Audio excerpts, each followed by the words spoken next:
Welcome to Public Health on Call, a podcast from the Johns Hopkins Bloomberg School of Public Health, where we bring evidence, experience, and perspective to make sense of today's leading health challenges. If you have questions or ideas for us, please send an email to publichealthquestion@jhu.edu. That's publichealthquestion@jhu.edu for future podcast episodes. Hey listeners, it's Lindsay Smith Rogers. Today, the truth about seed oils. Some influencers have been warning that seed oils, especially a group now dubbed the Hateful Eight, are making us sick and should be avoided. But Stanford's Christopher Gardner tells Stephanie Desmon that decades of research actually shows that seed oils are part of a healthy diet, and proposed substitutes like butter, lard, and beef tallow are actually far more dangerous. Let's listen. Christopher Gardner, thanks so much for joining me. Stephanie, pleasure to be here. I'd like to talk today about seed oils. And before we can even start, I need you to please tell me, what are seed oils? So they come from seeds. So all seed plants have oils in them as part of their structure. So this would be sunflower, safflower, canola, rapeseed. You can think of all the things, sesame seed, flax seed. There's just a lot of oils out there. And most importantly, we cook with them. And that's one of the issues that's come up, is not just eating seeds that have oils in them. Nuts and seeds both have oils in them. But some of these oils we cook with. I think that's going to be of particular interest today. So groups out there have labeled these the Hateful Eight. So I'm curious where these Hateful Eight oils label came from and why it's important that it's out there. So I actually don't know. I haven't tracked down who originated this because it is a little bit problematic. The Hateful Eight are not all seed oils. So soybean oil is included. Soy's a bean.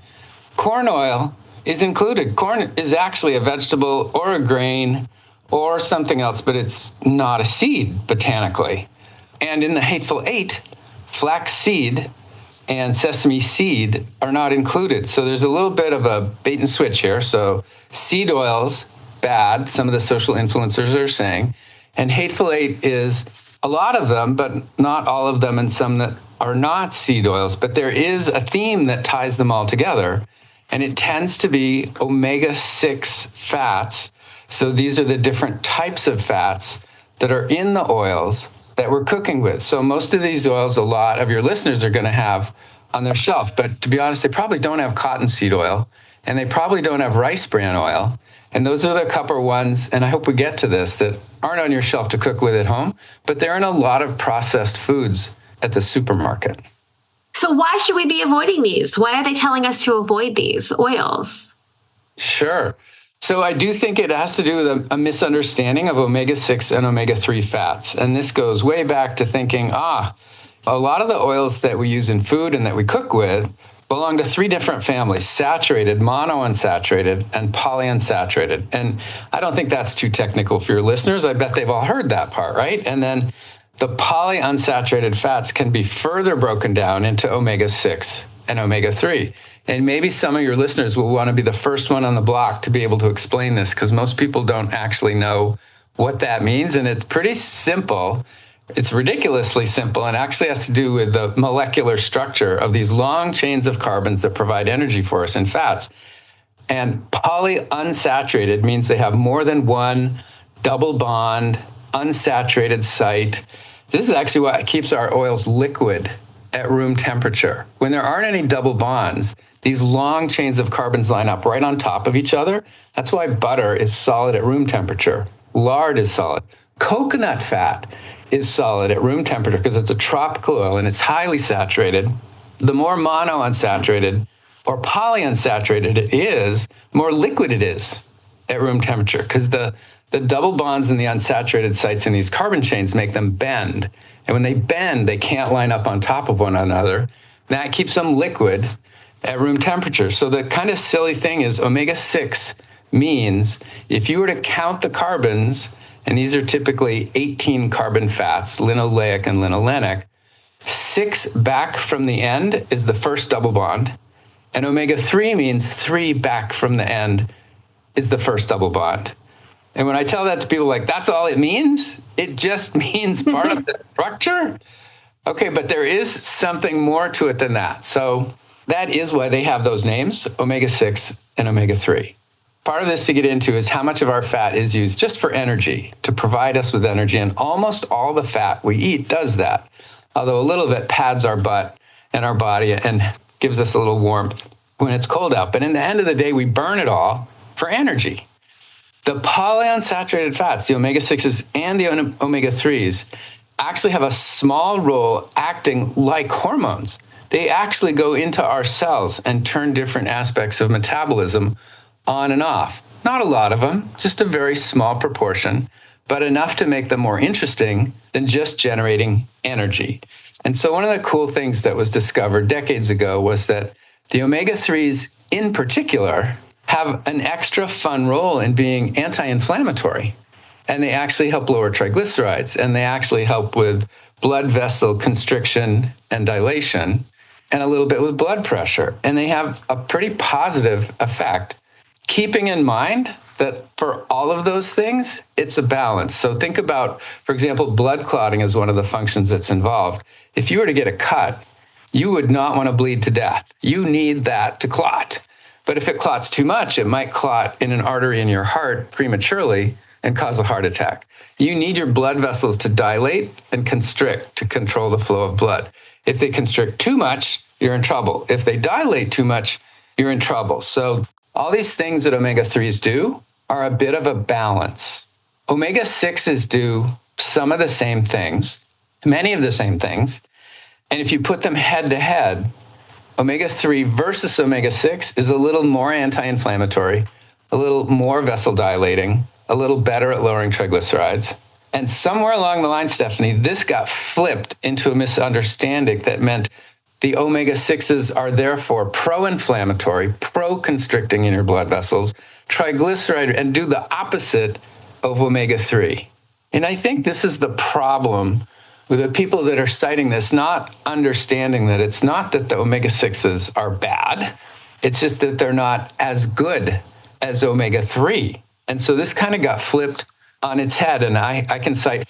So what they're getting mixed up is because omega-3s are a little extra helpful in some of these areas, they're flipping that to suggest that omega-6s are therefore bad.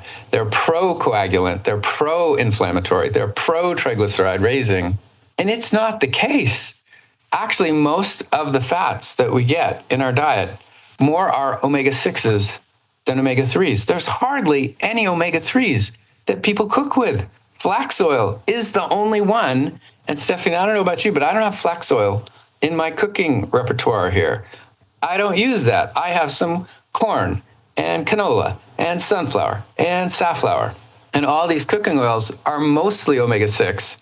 And actually, the only three that have omega-3s are corn walnuts and canola oil and soybean oil. And corn and soybean are part of the hateful 8. So if you're trying to get some omega-3s and you got those, you'd still get more omega-6s than omega-3s. So why are there groups out there saying we should avoid these at all cost? And the science, as you just said, says that these oils actually are healthy for us.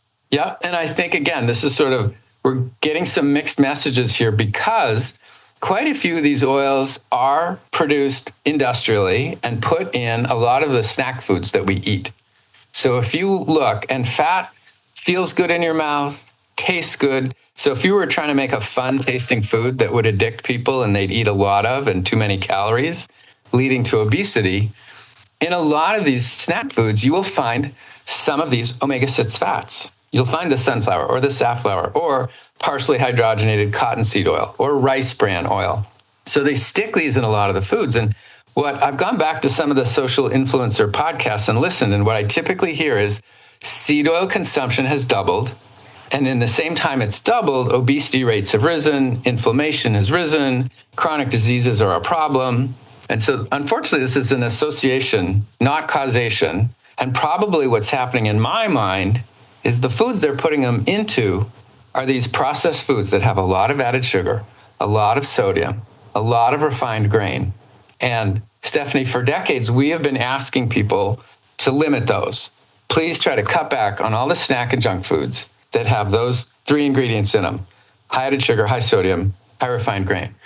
And Americans aren't. They're like still eating it, like even though we say don't eat it. So I actually have this insidious, selfish wish that part of this seed oil thing would come true and people would say, oh my God, I wasn't going to eat them before, but now that I found there's seed oils in them, now I'm not going to eat them. As a scientist, I would have to say, okay, I think because you didn't eat them, you got healthier. You were eating better things instead. I'm not sure if it was the seed oil because they were already high in a lot of nasty things that we were asking you to cut back anyway. But when I told you that and you didn't cut back on them, it wasn't helping. Oh my gosh, now I tell you the seed oils are in them and you do. Hooray, go for it. I think you're misunderstanding the situation, but it would be helpful if you cut back on all those foods. But let me flip that to where it wouldn't be helpful is if at home you threw away your sunflower and safflower oil. If you were using some of those to make a salad dressing and you were eating a healthy salad with it, that would be a shame to think, oh, I didn't like those oils. I'm not going to have a salad today because I don't want a plain salad. It'd be great if you put olive oil or avocado oil on it. That would be fine too. You could swap out. Those oils tend to be higher in price. So think about some people who can't afford that as much as they could afford something else. Think of high heat cooking at home if you were going to do some wok stir frying. So some of those oils actually are intentionally processed so that they don't reach a smoke point where the high heat causes them to degrade. And if they didn't do the processing of some of these oils, there would be some breakdown products of the oils in high heat cooking that could do some damage to cells. And so I would be sad if you stopped cooking and searing vegetables in high heat and said, oh, I'm just going to steam them in water. Oh, wait, my veggies are all mushy now. Wow, it seemed so much tastier when I seared them in high heat in my wok or my cast iron skillet. So if we could cut back on the ultra-processed foods, I would do somersaults. And if that message got brought home and they didn't have as many salads and they weren't searing as many vegetables in the dishes that they were having because they weren't quite as tasty, I think that would be a loss. So I think if we continue to be confused about these, there's a potential benefit and there's a potential loss if we don't really understand the food chemistry and the human metabolism that's going on. So really, at the heart of all this, from your perspective, is stop eating all the processed foods, because that's what we're seeing, not only the massive amounts, perhaps, of these seed oils, but we're also seeing sugar and salt and all those other things that we shouldn't be consuming so much of. And that's why I'm in agreement. So if RFK Jr. is nominated and he says, we've got to get rid of these ultra-processed foods because of the seed oils, I'll bite my tongue a little bit and think I'm not sure that's what it was. But if we really got a lot of those off the shelves, that would be fantastic. But if we are going to take them off the shelves, we need people to have access to comparable foods that meet their price point where they can afford them and that taste good. And historically, in nutrition, whenever we have said, don't eat this, Americans have been incredibly clever at finding something just as bad or worse to eat. So what we really need to say is choose this. So choose olive, choose avocado, choose a minimally processed sunflower, safflower, soybean, canola oil, but don't swap out. So here's the worst part. So part of this message has been, it's time to go back to butter, lard, and beef tallow. Those data go back to the 1950s. And if we had an hour, I could run through the data in the 50s, the 60s, the 70s, the 80s. In fact, the Dietary Guidelines Advisory Committee just reviewed this. I was on the Dietary Guidelines Advisory Committee, and we just released our report in December 10th of 2024. And don't even know why we went back, but we did it again.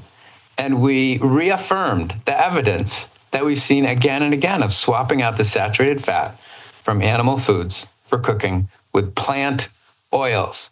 And the plant oils include sunflower and safflower and canola and olive and avocado. But a lot of those seed oils are part of the studies that they've done, and they lower LDL cholesterol compared to butter, lard, and beef tallow. Well, Christopher Gardner, thanks so much for trying to help us sort through all the massive information that's out there. It is fun to think about why it's so confusing these days, but fortunately, this is one of the areas where we have a lot of data to back up these claims, and a lot of people are not citing the actual data. Thanks so much. Thanks, Stephanie. It was a blast. Public Health on Call is a podcast from the Johns Hopkins Bloomberg School of Public Health, produced by Joshua Sharpstein, Lindsay Smith-Rogers, Stephanie Desmon, and Grace Fernandez-Cesiri. Audio production by J.B. Arbogast, Michael Bonfils, Spencer Greer, Matthew Martin, and Philip Porter, with support from Chip Hickey. Distribution by Nick Moran. Production coordination by Catherine Ricardo. Social media run by Grace Fernandez-Cesiri. Analytics by Elisa Rosen. If you have questions or ideas for us, please send an email to publichealthquestion@jhu.edu. That's publichealthquestion@jhu.edu for future podcast episodes. Thank you for listening.